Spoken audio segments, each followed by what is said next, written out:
अस्सलाम वालेकुम रहमतुल्लाहि व बरकातुहू। नाज़रीन, हम आज आपके सामने एक नए सबक के साथ हाजिर हुए हैं और आज के सबक का ताल्लुक फ़ा के साथ है। यानी हम आज के सबक में बताएंगे कि फ़ा को किस तरह लिखना चाहिए। अगर आपने बा को लिख कर प्रैक्टिस किया होगा तो फिर आपके लिए फ़ा का लिखना आसान हो जाएगा। बिल्कुल हूबहू बा की तरह फ़ा भी लिखा जाता है। फॉर एग्जाम्पल,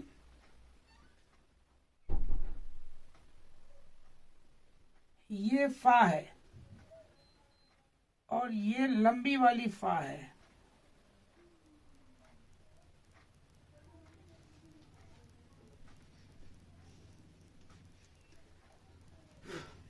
सिर्फ फर्क क्या है? फर्क सिर्फ इसका इतने का फर्क है। आपने देखा होगा कि पिछले सबक में बताया था कि बा को हम जब छोटे साइज में लिखते हैं तो ऐसे लिखा जाता है, और जब बड़ी वाली बा को जब हम लिखते हैं तो उसकी सूरत ऐसी होती है। ये बा है, लेकिन करना क्या होता है, सिर्फ आप नुक्ता को डालें इस तरह से ऐसे स्ट्रेट में, और ऊपर वाले को इस नोक से गोल बना दें। ये बन गया आपके सामने में फा की ऊपर वाली सूरत। यही चीज अगर मैं यहां फिट कर देता हूं तो फिर बन जाता है फा, और इसको यहां अगर फिट कर देता हूं तो ये लंबी वाली फा बन जाती है। तो पता ये चला कि अगर आप बा की अच्छी तरह प्रैक्टिस कर लेते हैं तो फिर आपके लिए फा का भी लिखना आसान हो जाएगा। ये छोटी वाली बा थी और ये बड़ी वाली बा थी, हमने सिर्फ फा का ये वाला हिस्सा चेहरा हमने इसमें ऐड कर दिया, ज्वाइन कर दिया, तो अब ये फा की शक्ल में चेंज हो गया, तब्दील हो गया।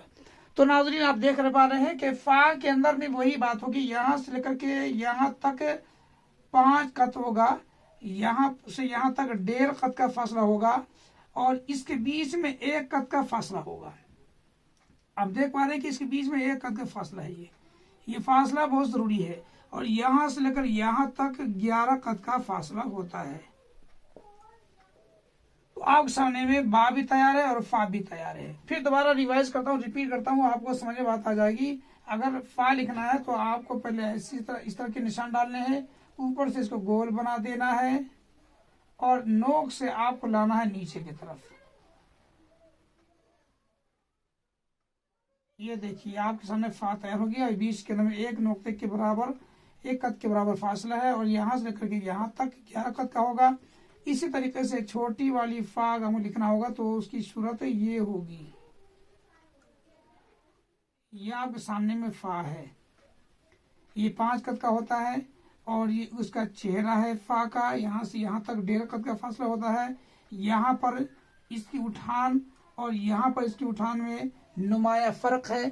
इन फर्कों को अच्छी तरह वाज़ेह करके लिखना चाहिए ताकि आपकी फा के अंदर में बहुस्न खूबी खूबसूरती आ सके और नज़ाफत पैदा हो जाए। तो नाज़रीन, आज इतना ही, तब तक के लिए खुदा हाफिज।